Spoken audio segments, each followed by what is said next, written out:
Hey everybody, it's Katie, and we are here for the weekly hangout. I think I'm going to pretty much spare you the big long version of the speech because you all are the same people who seem to watch every week, and you know that we are a Creative Commons publisher who get together once a week to talk about the things we've done during the past week and the projects that are coming up, and just sort of to keep people oriented. We have folks literally all over the world. I had to learn how to say Brisbane instead of Brisbane because we have someone in Brisbane who's a part of our group. We have members in Sheffield, England, and every other place in the world. And so this meeting is kind of a way for everybody to keep track of what's going on.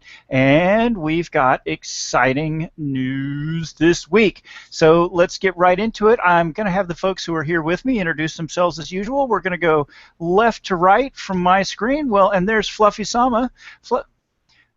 Fluffy, I have just begun to introduce people, so here in a few seconds I will call out your name and you can introduce yourself and let us know what's going on in your world. It's wonderful to see you this evening. Cool. You All too. right. So going from left to right on my screen, the first person that I see is Eugene Kelly III. Eugene, why don't you tell us who you are and what you're up to? Hi, my name is Eugene Kelly. I've been working with Dryden for several months now. One of my big project my first published project with them was Rise the European, which came out several months ago. Which go out and buy it, please. It's it's a really good book. Good book. I think you'll enjoy it. But also, I'm doing right now. I'm working on a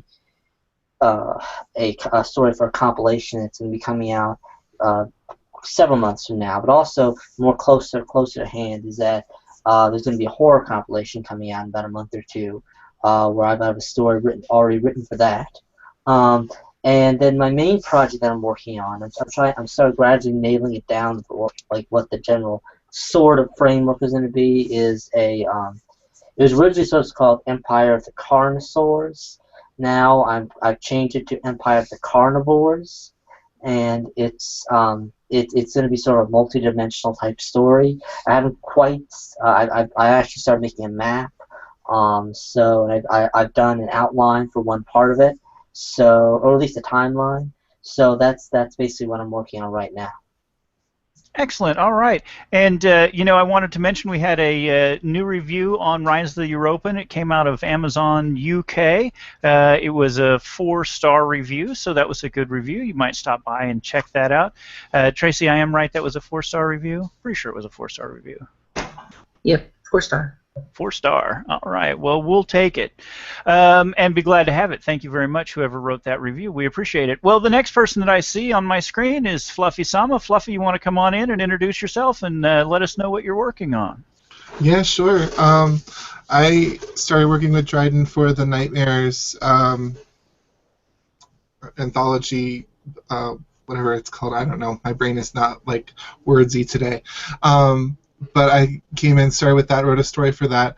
I've also been sort of playing with writing a longer form story for the, as of yet, I think not really like real romance-ish area for Dryden as well. But yeah, I'm pretty easygoing. I like to write, so if people want to like collaborate on anything or anything like that, or just tell me, hey, we need a story for X. X plays about X thing. That's a dangerous thing awesome. to tell me, because I will call you. Yeah. So just to talk a little bit, one of the things that we talked about when we laid out Dryden House and how Dryden House worked is that we wanted to be able to include romance and erotica, but we wanted to be able to sort of identify it. We have a lot of, especially in our science fiction universe, sort of different gears of things that go on. And so Tracy is our romance and erotica editor, but that may actually appear in any of the genre. Right now we primarily work in our science fiction genre, but we're working to develop some others, and romance and erotica could show up anywhere in that, and Tracy would be the person to work with on that. So awesome to hear you're thinking about it. There are 2 stories with strong romantic themes in them set in the science fiction universe.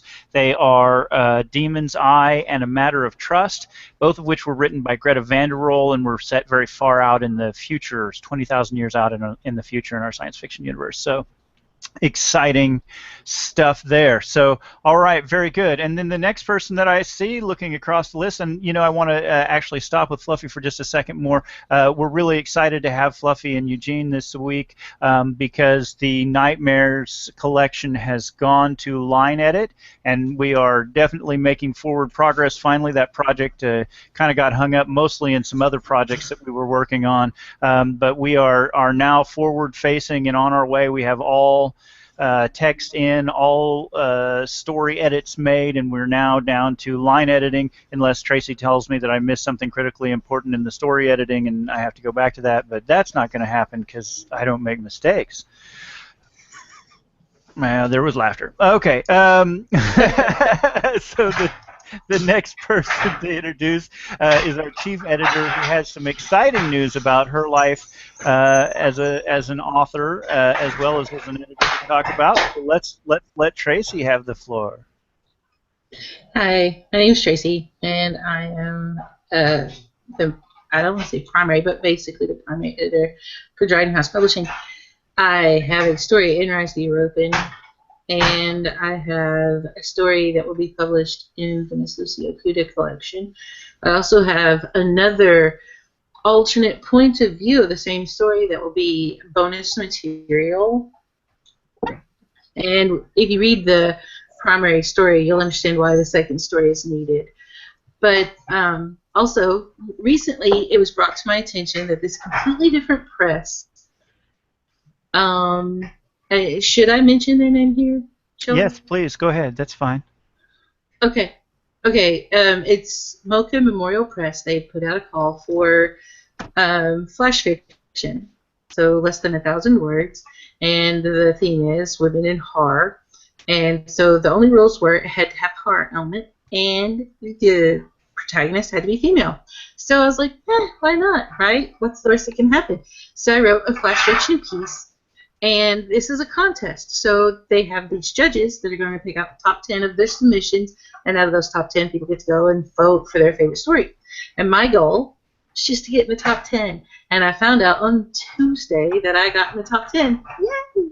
So excited! Woohoo! And we haven't yet decided or figured out who's won the grand prize or whatever, but I'm okay. I got that top 10, which means my story will be published in their micro anthologies. So that makes me very, very super happy.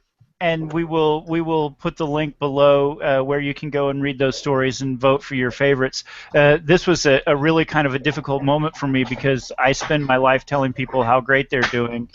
Well, the majority of my time telling people how great they're doing and being very positive and affirming.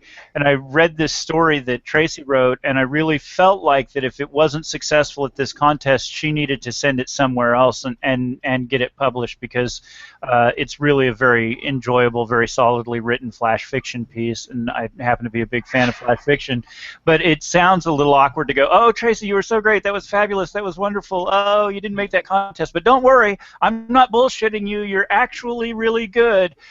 So I am tremendously happy that the judges at the contest concurred, and we can now all go, no, Tracy, really, that's a good story, well done. And hopefully she'll win the whole thing. We don't know. We will publish the link below so that folks can go in and put their votes. Now, we have a third member. Tracy and I are two of the three people who are actually Dryden House, the publishing company. And we have a third member named Gavin Revitt, who is our artistic director. And Gavin is in Sheffield and generally doesn't make this meeting because it's currently 2:30 in the morning, 3:30 in the morning in Sheffield, and he has other things to do like be unconscious. But I do like to recognize him. All of the book covers that you see, all of the layout that you see, and all of those sorts of things that you see are almost exclusively the work of Gavin. He's really, really the machine that makes it all go round and round. And I need to personally apologize to Gavin this week. I led him down a blind alley and beat him with sticks, and I just need to acknowledge that I did that. So what happened was during the Big Damn Space Battles project, or the Dryden Space Battles project, Gavin sent me an email and he said, we need to get to final print on all of these pieces of art that we're bringing in so that I can know that I'm done and we're good to go. And I said, yes, I think that's right. I think you're completely right. We need to finalize all of this, and immediately send him a bunch of new art. But, you sort of know that that's going to happen, and I was writing the artists and going, okay, is this final? Because I don't want to send it to Gavin unless it's final, but if it is final, then we'll send a new one to Gavin, and et cetera, et cetera, et cetera. Well, then later, we also got into final text edits on the text of the cards, and there were some changes there too, and that's going to happen, and it's just part of the frustration. Well, between the two of those, Nick and I sat down and had a conversation about stretch goals for the Kickstarter. One of the things that you do when you do a Kickstarter is you go, well, if we make it so much over goal, here's what we'll do, and if we make it so much over goal. And we talked about expansions to the rule set, which we're going to do at some point anyway, whether we make them as stretch goals or not. So Nick and I had this conversation. I said, okay, well, write this down for me, and we'll do this, and we'll get this art, and so on and so forth. Well, a couple of days later, Gavin writes me, and he says, what is this that Nick is sending me? And I said, oh, don't worry about it. That's expansion stuff. And then he sent me another email and said, I've got more of this. And then he sent me this email, and he's getting really upset. And I kind of started getting upset with him, too. I was like, Gavin, we haven't finished the base rules, man. Don't spend your time on that. Spend your time on the base rules. And it wasn't until about a week of this that it dawned on me that the problem was that Gavin had no idea that this wasn't part of the base rules. That Nick and I, or just Nick, or the voodoo queen of Ethiopia, had decided that we needed to just double the scope of the project without telling him. And so I had to write him and go, whoa, that was me. So I would like to officially and formally apologize for leading Gavin down a dark alley and beating him with sticks. It was cruel and it was unfair, and I'll pick somebody else next time, I promise. Fluffy looks like a likely target, but I'm very sorry, Gavin. I did not realize that I had not given you the information you needed to succeed. So my bad, 100%. All right. So the rest of the night tonight is just kind of an opportunity to chat about projects and things that we're doing and things that we're bringing in. So I have some things that I've written down that we're doing, but if other folks want to come in or jump in or have things that they want to talk about, certainly this is the place and the time. We're all friendly like. I just talk fast, so you kind of have to interrupt me. So the really big news, the big exciting news, is that back in November, Nick and I had this conversation about you could build an entire tabletop war game and print it on playing cards, and sell it for the cost of a deck of playing cards. One of the big overheads to getting into tabletop wargaming is just the expense. It's $50, $100 to get into some of those games, and we felt like we could do it for 15 or 18. My brother actually does board games as well. He's published a couple of them, and it's huge, the expense of that, just that piece of it. Right, and we just don't operate on capital. We're basically a capital-free organization. So we felt like, though, that we could build this card game and put the rules for a miniatures game on the cards and play a miniatures game for $15, $17. We actually don't know final price yet, but somewhere in that range. Well, we kickstarted it. The Kickstarter closed on Tuesday morning at about 101.5% of goal. But we were over 100% on goal, which was very exciting. One of the things about the way that the Dryden experiment works is that we don't believe anybody should be working for free, and so we do a direct profit share. If we don't have money to pay authors and artists up front, which generally we don't, we pay them a direct share out of the net profits on the project. And that Kickstarter, the number one important thing that it did was guarantee us a paycheck for all of our artists, and that makes us really, really happy. And for Nick, our game designer, but especially the artists. People are always going, can you give me that for $10? Would you give me this one as a sample, and then I'll pay you for the next one? And we really hate that, and so we said, well, we're going to pay you straight out of the Kickstarter as well as the profit share on the game as it goes. And so that fully funded Kickstarter is meals to Kat and Charlotte and Dawn, and that makes us feel a lot better about who we are as human beings, or at least me, because I'm riddled with chronic self-doubt.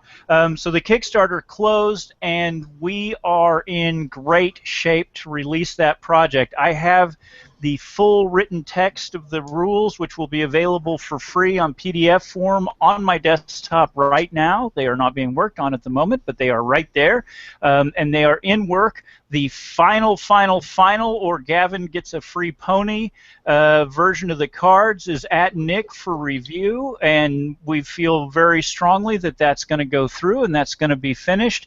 And the last thing that remains after that is to fuse those two together and make them available through RPG Now. So we are deadly close to finish with that project.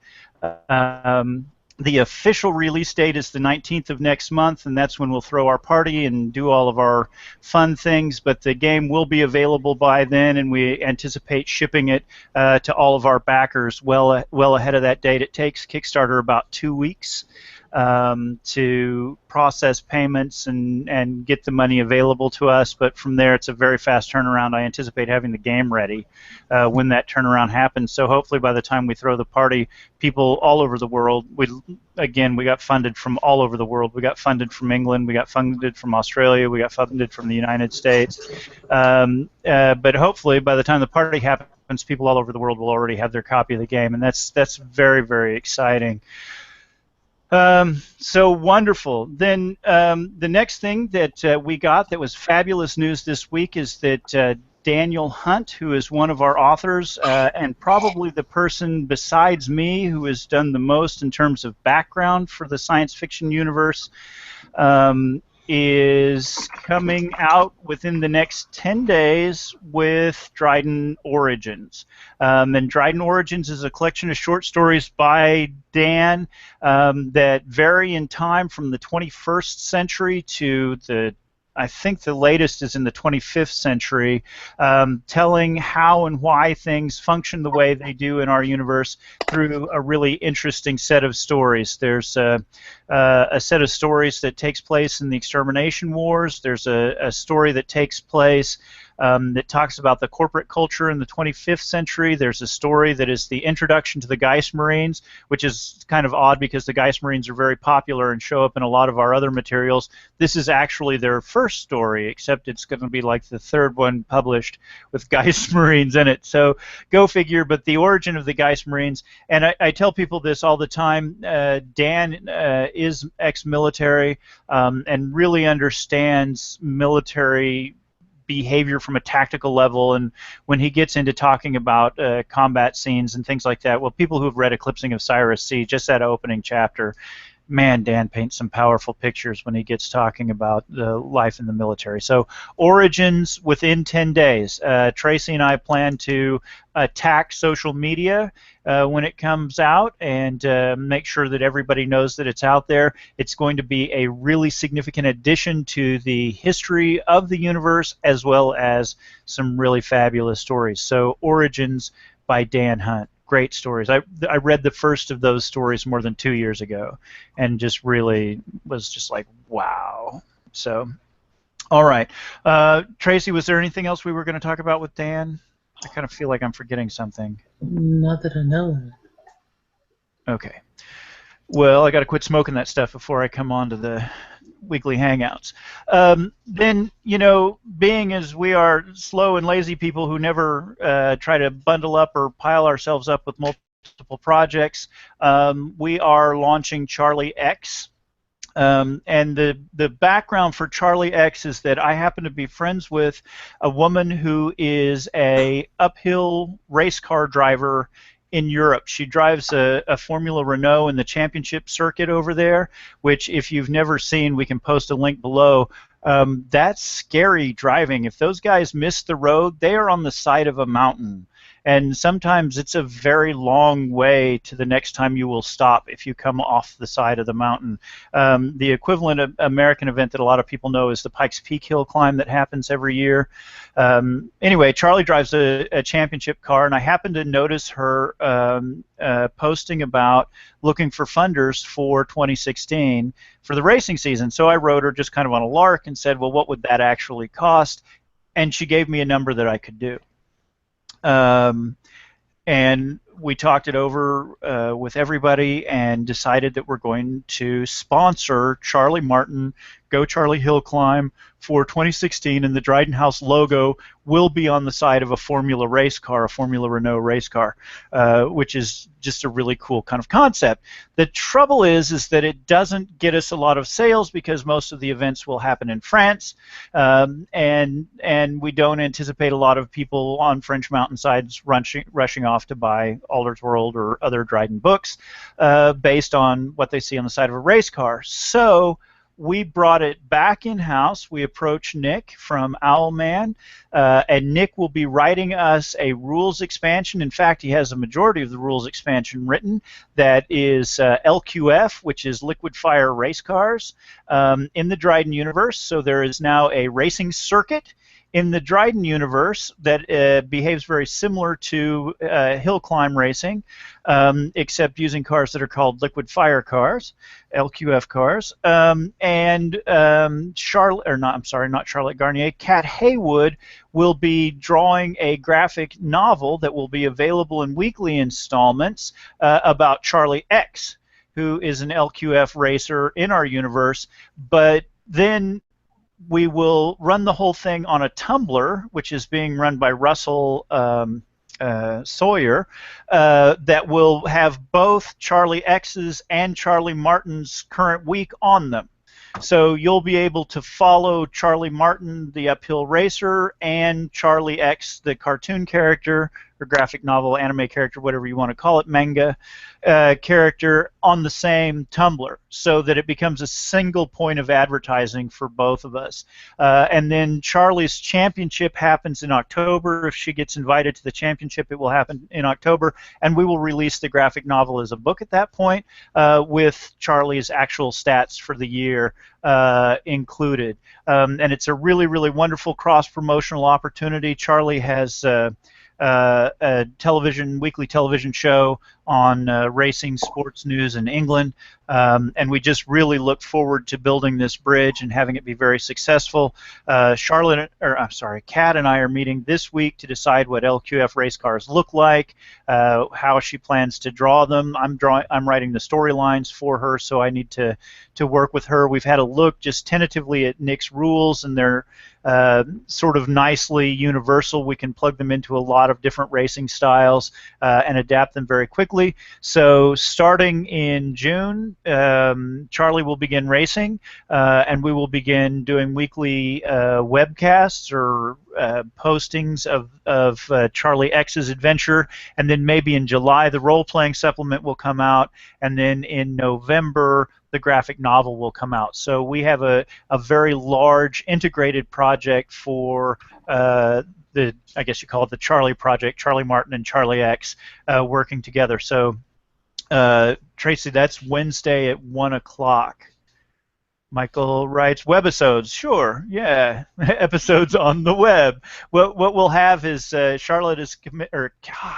has committed to a couple of pages a week of Charlie X's adventures, and we'll actually pre-write a bunch of it. So when Charlie Martin starts racing in June, the first 2 or 3 pages will go up, and then the next week a page or 2 pages. And Charlie doesn't actually race every week, so Kat feels confident that she can stay ahead, especially since we're going to pre-write as far as we can. So it will be episodes on the web, but it'll be, cartoon, graphic novel images, and then we'll bind them at the end of the year along with information about Charlie Martin and her season. So a really enormously big project from Dryden's perspective, but one that we feel will really give us a lot of oomph. We feel like it'll really help us stand out among indie publishers. Oh, we're the one that sponsors the race car. Yeah, so anyway, coming along, Wednesday at 1 o'clock for Charlie, and then Charlotte and I hopefully will meet before then. We tried to have that meeting once, and it fell through, but we will have another go here shortly, maybe at 3 o'clock this morning, in fact, because Kat is in the city that I always say wrong. Now the Brisbane. name is gone. Brisbane. Thank you. That's just embarrassing. Yeah, I don't actually have to smoke anything to be like this. It's called getting old. Okay. Um, so, um, so that's all going very well, and we're really, really excited to be working on all of that. Then the next book that we are expecting out. Oh, and I want to mention this, and I want to mention it to Tracy also because it's something I've been meaning to say to her. Nick has quite a bit of material that are role-playing supplements. Just single game episodes for Big Damn Sci-Fi. Or I'm sorry, Big Damn Dryden, and he asked me yesterday about how we would schedule it and publish it, and I told him that when he sends them to me, we'll edit them and we'll put them out for 99 cents, and they'll just be, really, really quick, and so when he's ready, we go. So they're out there wherever he is in development with them. They will sort of appear when he's ready. And I didn't put any restriction on him about how many or how fast or where. So when we see him, I guess if he gives us a bunch of them, we'll release them maybe one a month or something. And if he gives them to us once every 3 months, then we'll do that. All right. Then the next book project that we're expecting to come out is Intro to the Nightmares, and that's I'm very glad to have Fluffy and Eugene with us. Eugene, why don't you tell us just a little bit about the concept behind the nightmare since you wrote the introduction, and then maybe we'll also have Fluffy talk a little bit about his contribution. That book is scheduled for release in April, so that is approaching quickly. Eugene, go ahead. Okay. Well, the idea, some of the concepts of Dryden for Nightmare, I've had sort of bouncing around my head for several years. But the idea is that I actually wrote a story sort of set in the sort of the proto version of that universe, which in fact I showed to Joe a little while ago. And basically, the idea is that at the center of the universe. The universe is sort of multi-tiered. You have at the center of the universe there is an Earth, a version of Earth, which is a place people do live there, but it's not a place you want to go. It's ringed on two sides by a sort of a gigantic double tree, where from inside this tree is going through like its roots and up through its branches is this poison, which goes into these portals, which link all these almost infinite realities. And some of these, the ones which are affected by the poison the most, are the most weird. They're the ones you see lots of monsters and stuff. One which aren't affected are more like sort of general like ours. On top of this, sort of feeding into this is a pantheon of deities and other very strange creatures that sort of rule over the multiverse. If you look on my Facebook page, I've got the Facebook author page, you'll see I have, I've talked about some of them.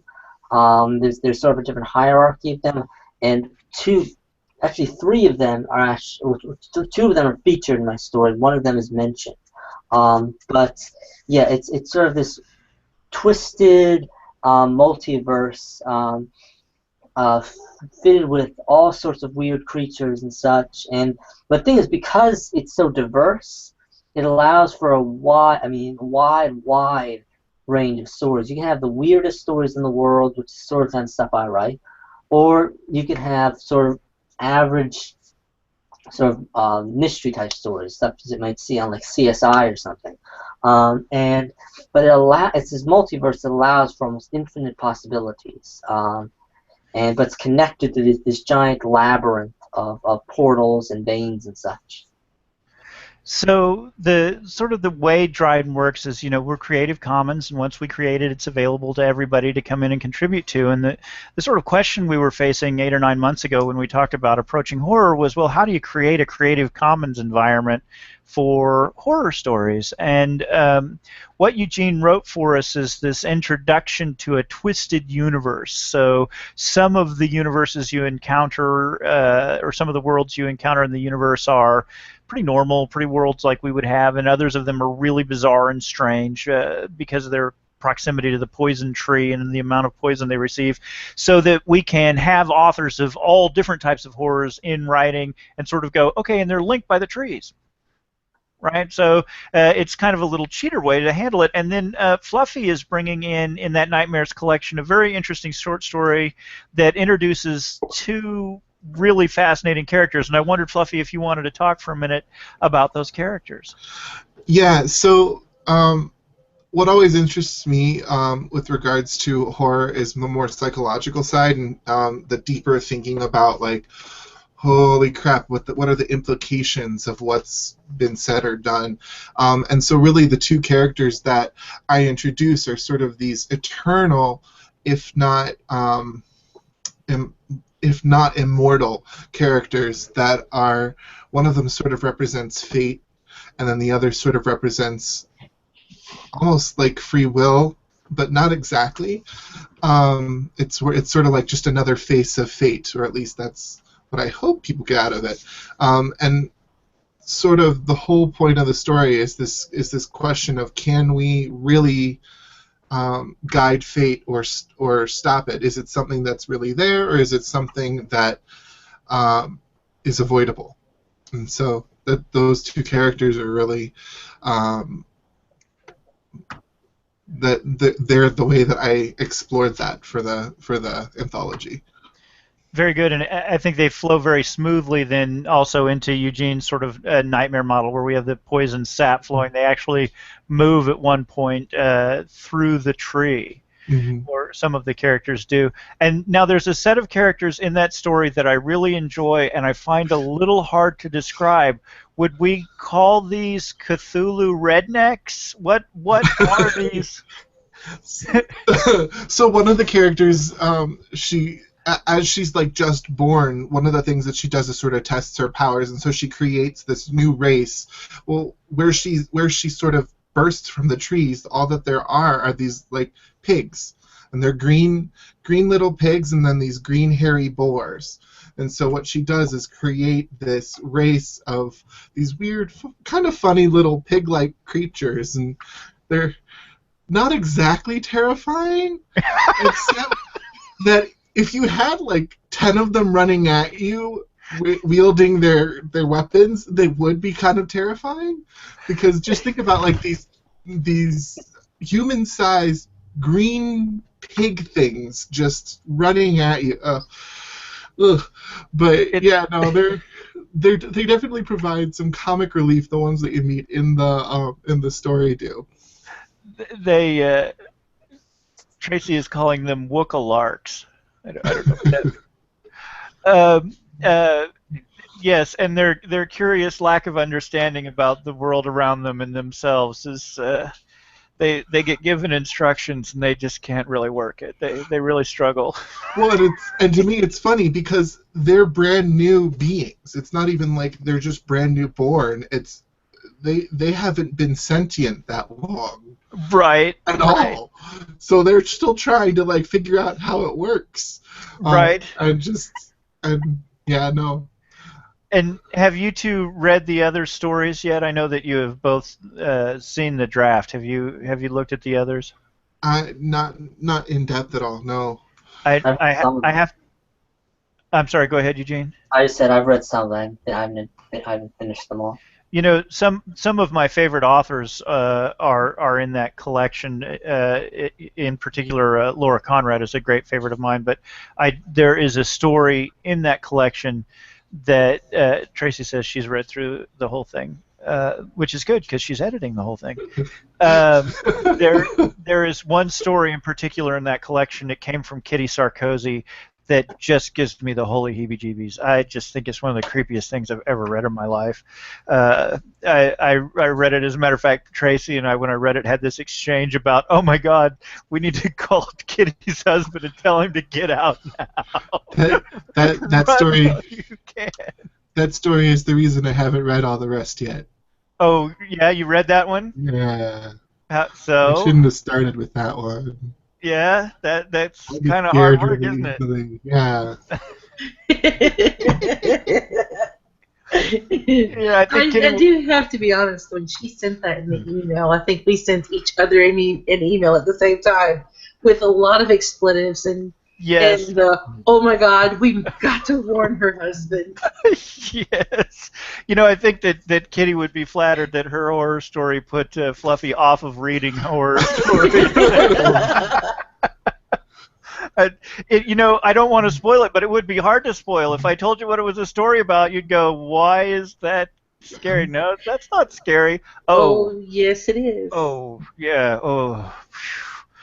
Oh my God. There's just a moment about, I don't know, 3/4 of the way through that story where I went, and then it just kept getting worse.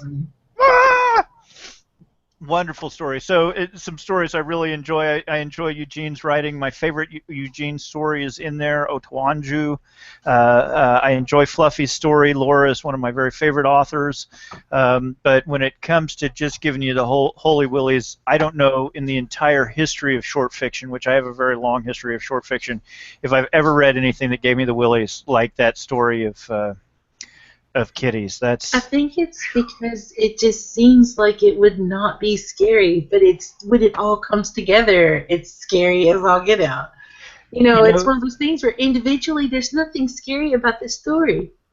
The sort of equivalent horror would be as if your Hello Kitty wall clock woke up one night and ate you, and you were murdered in your bed by your Hello Kitty wall clock. I mean, it's just it comes out of nowhere. You don't see it coming. It's why is this a horror story? Why is this in this collection?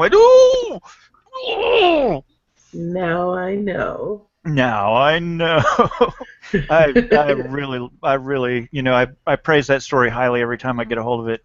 It comes up because wow, that one hit me hard, and that's not to take away from other folks. I really do enjoy Otuanju, and I really do like Fluffy's story, and Laura actually has two. I especially like the one about the scrapyard. But boy, that one of Kitty's. Phew, I wish I'd have written that story. I'd feel better about who I was as an author. All right. I need to get off of this because somehow complimenting you'll end up giving it away. Kitties, yeah. Anyway, all right. So everyone, we look forward next month, or I guess in 2 months, to releasing that short story collection. And the sort of the intention there is that all of the submissions we got were sort of little teasers of larger stories. And each of the authors actually sent us an introduction to that story and to why they submitted that one and where it might go from here. So we actually look forward to having some of those sort of explode into full-size stories. Laura Conrad's Comrades, which is her Facebook author page, got a teaser sample this week that I happen to know is from that same setting that one of her short stories is from. And so we look very forward to that. She also published something very creepy as a teaser a couple of weeks ago on Facebook that gave me the willies. We have some very creepy writers. The other thing about that Nightmares collection is that we would like to do just a sort of a for fun Nightmares short story collection every Halloween in October. And we'll actually send out a call for stories here in a couple of months, just asking for horror stories that people would like to have in that collection. Excuse me. And we look forward to that as sort of something that we do just to entertain ourselves. We like creepy stories. Submit us a creepy story. Give us the willies. All right, so that is coming.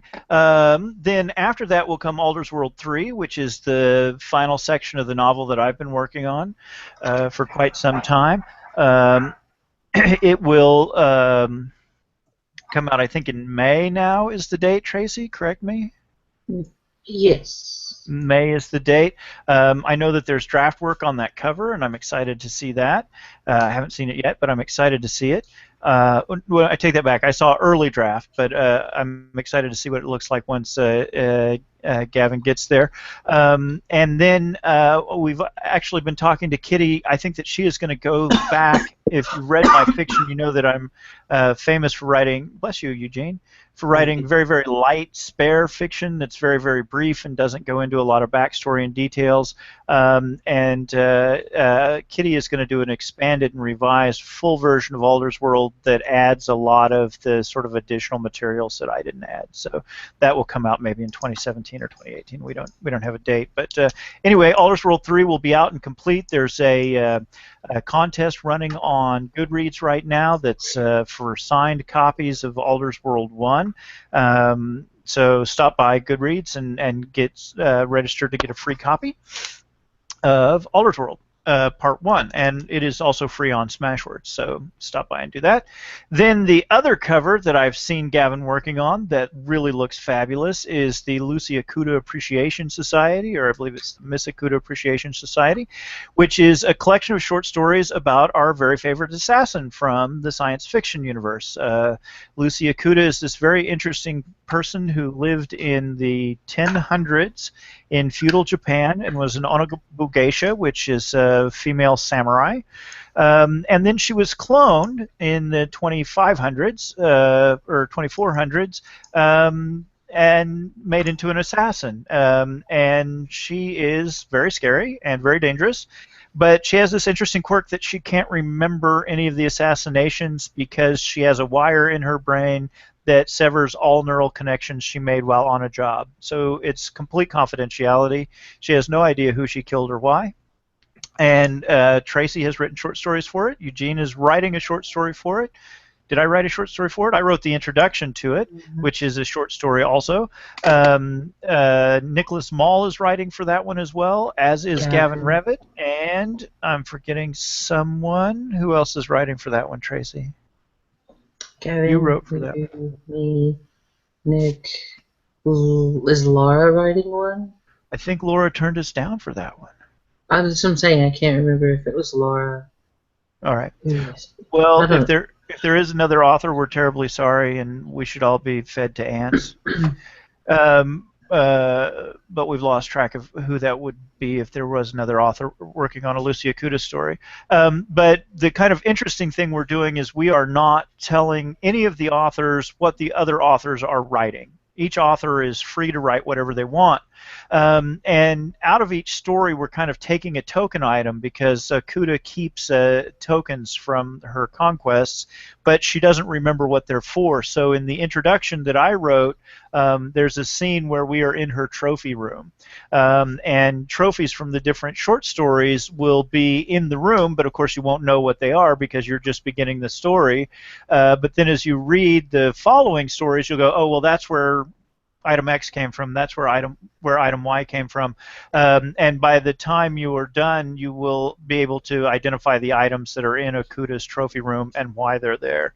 And some of her stories have actually turned out to be kind of sad. There's kind of a wistfulness, and I will tell you that one of them is space western, and one of them is has a strong romance element in it. So.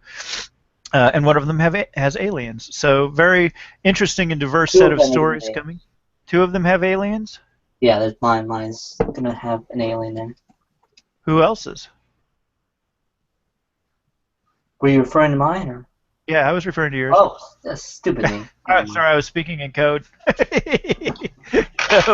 So we're having a lot of fun with that project.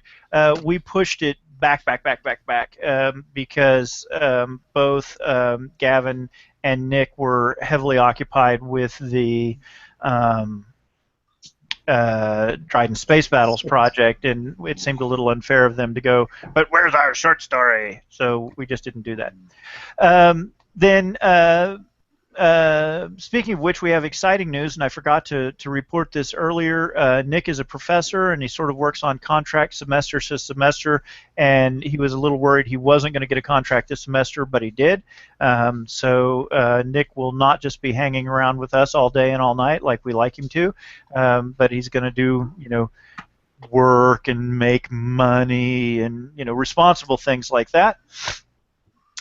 So very good for Nick. We're very happy.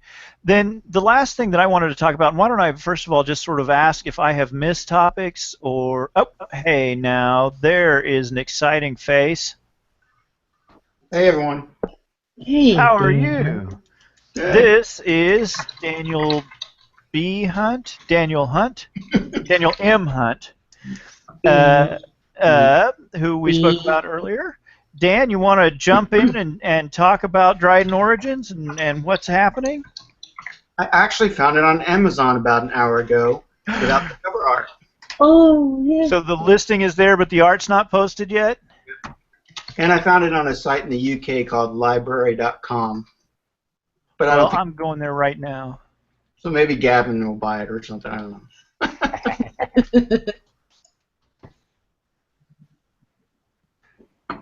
Other than that, that amazingly took me almost 3 years to do.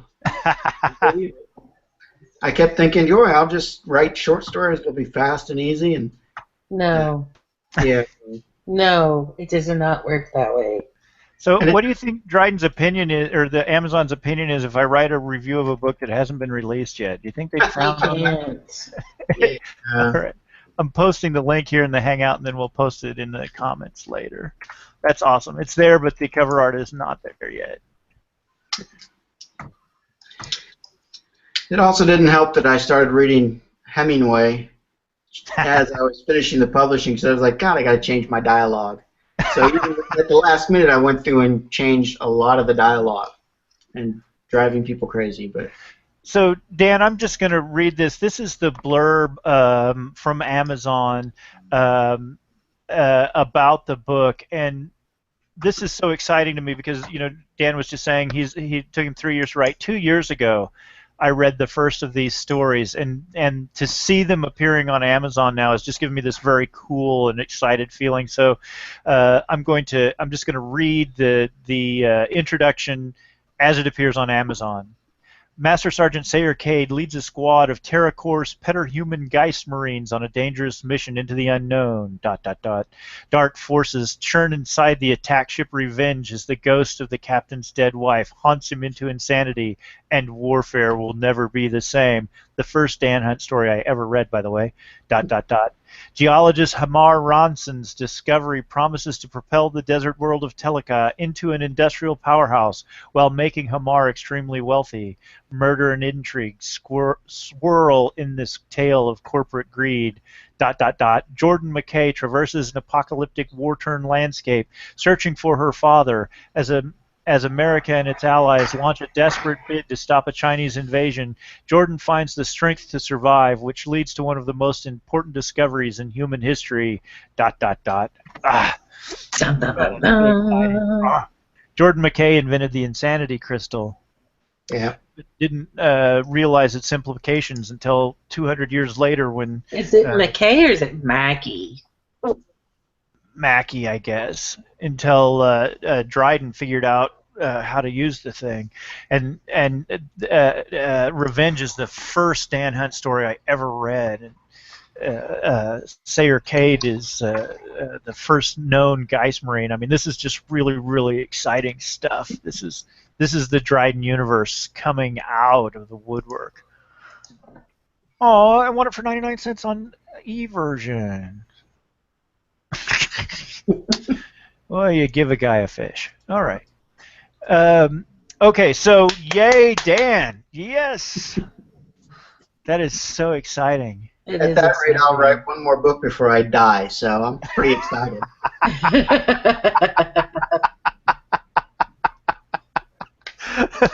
just make sure that we've got you under contract before you croak. So, all right. Well, that's really exciting news. That's great, Dan. So, Dan, we were just sort of through our list of everything, and I was going to talk a little bit about the future vision of Dryden, down the road of Dryden, and where we're going. But I want to make sure before I do that everybody's had a chance to sort of talk about the things they want to talk about. Are there projects or things that you're working on, or things that you have questions about, or anybody else for that matter?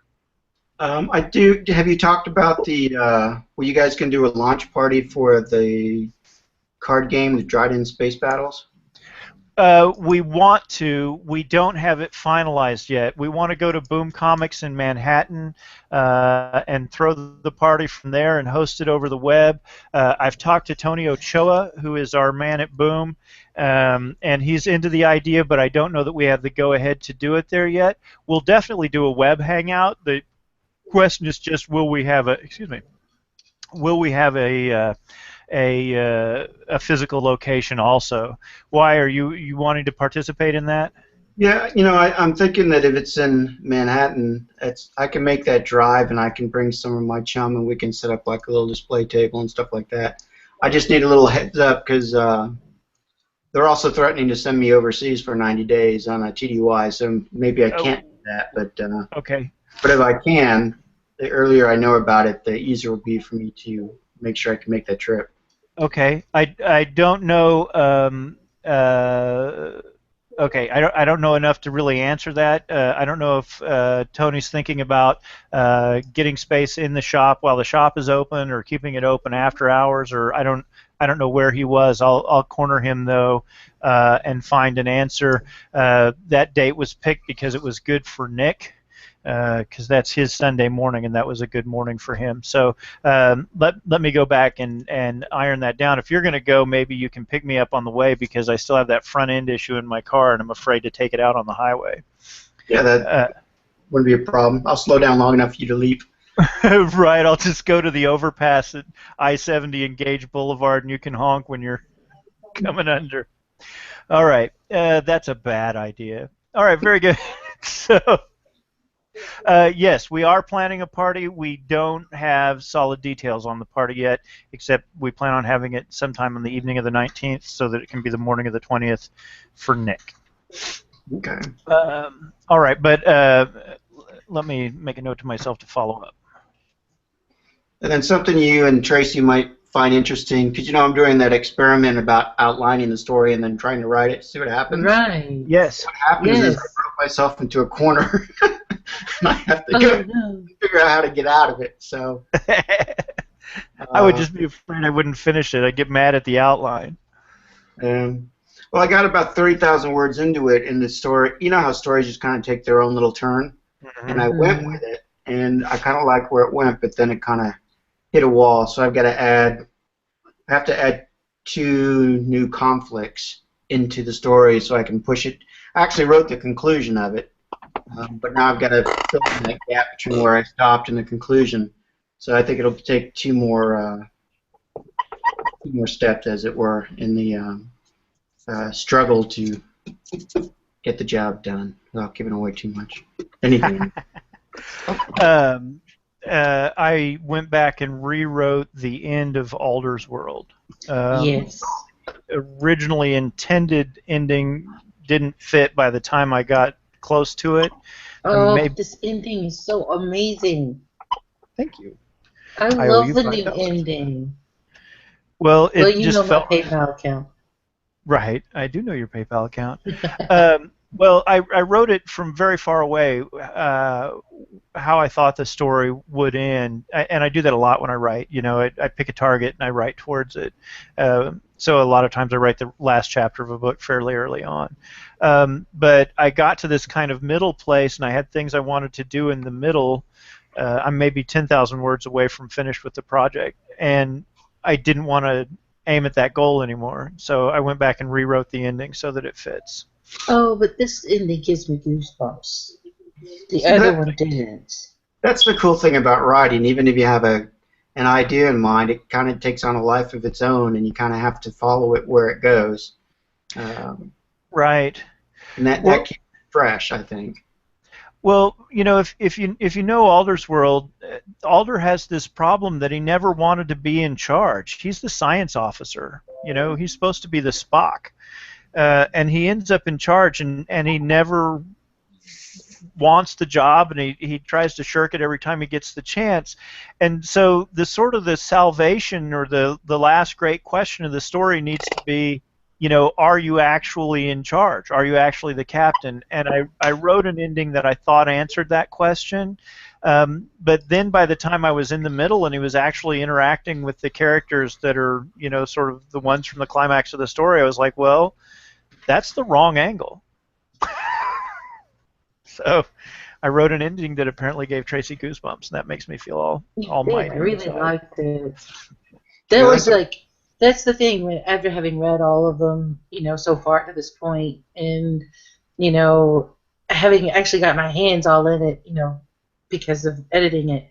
Right. This ending and it's just the emotion involved with the characters in this. You know, the incredulousness of the one character, the joy of the other, and the oh holy cow at the total moment. It's just like, oh, this is awesome.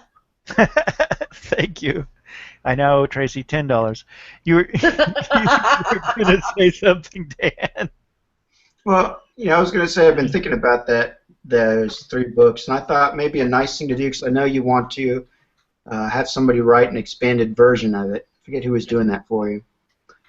But I thought maybe in the interim between then, like you wait 12 months after this one's done, maybe you could bind them all into one book, and then follow the next release would be the expanded version. So it kind of grows. Yeah, that's kind of the hope. I'm giving them away for free on Goodreads or on Smashwords right now, and I'm doing a promotion on Goodreads for book 1. And the idea is that enough people will know about it by the time we release 3 that we'll kind of build a pool, and then we'll release the full bound single thing, and the pool will be bigger, and then by the time Kitty comes around with the fully expanded version, the pool will be bigger. George R. Martin went from 1974 to 2007 on his way from first publication to bestseller, and that's kind of the road I'm taking too, I guess. But it's going to feel really good. I feel a real melancholy about leaving those characters. I have reached the end of that story, but I haven't reached the end of my affection for those characters. Well, you never know. They'll be lurking in your head, and they might come out in another story at some point in the future. In a way, that's kind of why I want Kitty to write the rest of the interim stories. There's whole books of interim material in there. What did we figure out, Tracy? 74 years from book 1, beginning of book 1 to the end of book 3. 64 Something years. like that. Between 65 and 75 years. So there are whole other books that could be written in the interim, but that's not the kind of stuff that I typically write. I lose patience with that humanist writing, and I think that part of why I want Kitty to come in and continue to work on the project just because I still love those people and I want to learn more about them, but I'm not likely to ever write it. So I think that Sam and Elena's relationship is maybe the strongest that I've ever written between 2 people, the most effective. I just really like the 2 of them and the way they take care of each other. All right, well, we've wandered off track. Dan, I wanted also to give you the opportunity to talk about, and we'll post the link below, your blog and how things are going on your blog. Well, I kind of lied to everybody the other day because I promised that I would read Raymond Chandler's The Big Sleep, but I got lazy and it was downstairs, so I picked up Hemingway again. I read Farewell to Arms instead. And it was strange because nobody lost their arms in that whole book, and I thought, hey, it's a war movie, maybe somebody's thought, never mind.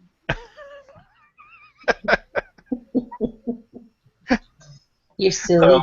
So my next book review will be on A Farewell to Arms. And it's actually been pretty interesting. I don't know who's looking at it, but my first book review got like almost 60 hits in a couple of days. So That's good. That's good. And I happen to find there's this Australian teacher who I guess he teaches creative writing or something, or he's a lit teacher or something. And he does these little 2-minute or 3-minute blurbs on the craft of writing, which have found pretty interesting. It's making me think about things differently too. So for me personally, whether anybody watches that or not, just going around and seeing what other people are putting on there, talking about the craft of writing and the like, has been very helpful for me personally as a writer, I think. Well, one of the things, and Tracy and I talk about this a lot, is that part of my leadership style is that I think that you should always be working to put people in a place to go past you. If you talk about a sort of a conventional business setting, there are managers who try to hold on to their talent and sort of repress them and control them and keep them from developing, and it always just sours up relationships and really damages things, and I just don't believe in behaving that way. And it is personally really exciting to me to see members of the Dryden experiment growing and heading out in new ways. Tracy's got this short story that made the top 10 in her collection, and Yeah, I saw that. I'm so excited. Nick is releasing an expanded version, or did release an expanded version of Over the Top, and you're working on this blog, and it just feels more vital. It actually makes Dryden feel more energized to me when I look around and I go, yeah, but our editor is also published here, and our author is also a blogger who blogs on the craft of writing, and our game designer built all of these other games also. It just feels big. It feels expansive. It feels like we're having a lot of fun and doing a lot of cool stuff. So I want to make sure and take a minute and take a look at your blog and have you talk about your blog, and have Tracy talk about what she's doing, and just really do very well for everyone. We don't have enough time for me to talk about my blog. I read so much. Tracy's blog is Textual Love, and what do you average, Tracy? I have read 57 books this year. This year. Yeah, so at the end of February, I've read 57 books. And have you written a review of every one of them? Yes. So that's one every 2 days that Tracy averages on her blog. I read almost a book a day. Okay. Right. Okay. Was it Arthur C. Clarke that said on his list of things to do if you wanted to be a successful writer was read a book a day? Yeah, well, I'm working on that. Right on. Even though I'm not an Arthur C. Clarke fan. I want to take a minute and sort of talk about the longer view of Dryden. I've had several questions lately kind of about where Dryden goes, what does Dryden do after this. Nick was asking specifically about when we'll go back to Periogon, which is the fantasy environment that we talked about. And I kind of wanted to talk about a couple of things. From a business perspective, Dryden House does not make money. We make a lot more than we used to, but we don't make more than we spend on advertising and doing other things. At least I don't. I pay Gavin and Tracy, and whether or not they keep that money or spend it on other things is not my business, but I don't make money. But what I do is have a whole lot of really fabulous relationships with some really awesome and talented people, and from that perspective we are growing at an incredible rate of speed. If we look at the number of projects that are somewhere out there cooking that we don't know where they are, they include 2 from Russell, one from Greta, Citadel from Tony. I don't even know how many modules. I'm sorry? It's the Academy. The Academy. Sorry. I don't even know how many modules and expansions Nick has. He's got several. And we are just building this really, really fabulously large network that is developing a ton of material. But I sort of max out. I'm a full-time college student, and one of these days I'm going to have to get a real job in terms of what I can do.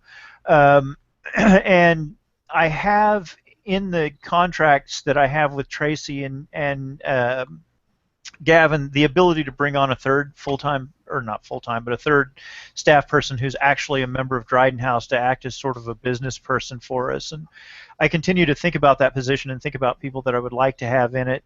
And that would give us more power to grow, because like I sent contracts out this week that in one section referred to the book and in another section referred to the game,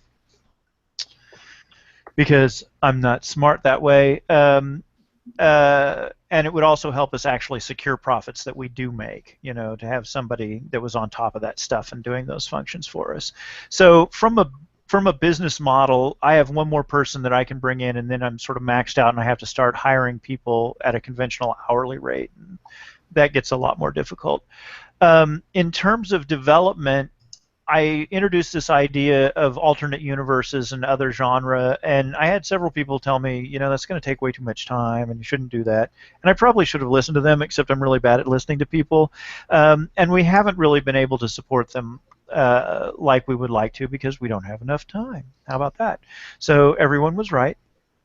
But we're going to go ahead with the Nightmares collection, and then we're going to continue to develop Nightmares at least once a year with our Nightmares short story collection every October. So that will continue to happen. And after this summer, this project integrating Charlie Martin and Charlie X and cross-promoting through Russell while doing a rules expansion through Nick is the biggest thing that we've ever done. And by the time we're done with that, we will have, I think, 12 products in our science fiction universe.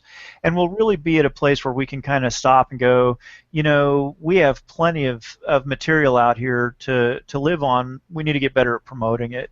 And that's something that I already feel we're not being effective at promoting the material we have. And we're getting better. We did raise $1,500 for that Kickstarter, which was definitely a new record for us. But after I get out of this summer and out of this big project with Charlie and Charlie X, I'm going to come back and really ask questions about whether or not we want to look at those other universes again, if we maybe want to kind of split off, if we've got a group of people who are really enjoying the horror, maybe sort of name someone the horror editor, or if we have somebody who really wants to work in the steampunk genre, naming a steampunk editor and developing like that. And I continue to believe that the biggest thing that we will ever do is a Periogan, which is the fantasy, because I think that fantasy will be bigger in terms of number of people that we attract than anything else. And those base rules actually already exist. Nick has written them. But it's a everything that we have done to date size project to launch fantasy, and we just need to think about it. So what I wanted to do this evening was just kind of share that's where I am. I'm going to be a very, very science fiction guy through the rest of this next summer, and then reassess, with the exception of that horror project. I do intend to support a Periogan and other fantasies. I'm not sure when I will do it, or other genre. I'm not sure when I will do it. Nightmare will continue to come back at least once a year. And sooner or later I will hire a business manager once I figure out what that means. All right. So, have I answered questions, raised questions? Do people have other topics? Who likes pie? Anything at all? Pie is good. Pie is good. What type of pie? For me, it's sweet potato pie is the only real kind of pie there is. Occasionally there's pecan pie, but mostly it's sweet potato. I like pecan pie. There you go. Give me a good strawberry pie and I'm happy. I like strawberry pie too. I like fruit pies. Mm-hmm. And I like pecan pie. I'm allergic to pecans. If you just make a thing of banana pudding and pour it in a pie crust and then pour some frozen veggies over it in the refrigerator. Banana pudding, yuck. It's not really pie, but... How do you really feel, Tracy? I hate banana flavored stuff. I like bananas, but banana flavored stuff is blah. We got to get Tracy out of her shell, man. Get her to express herself. You gotta let her know that it's okay to tell us the truth. You don't have to hide who you are for us.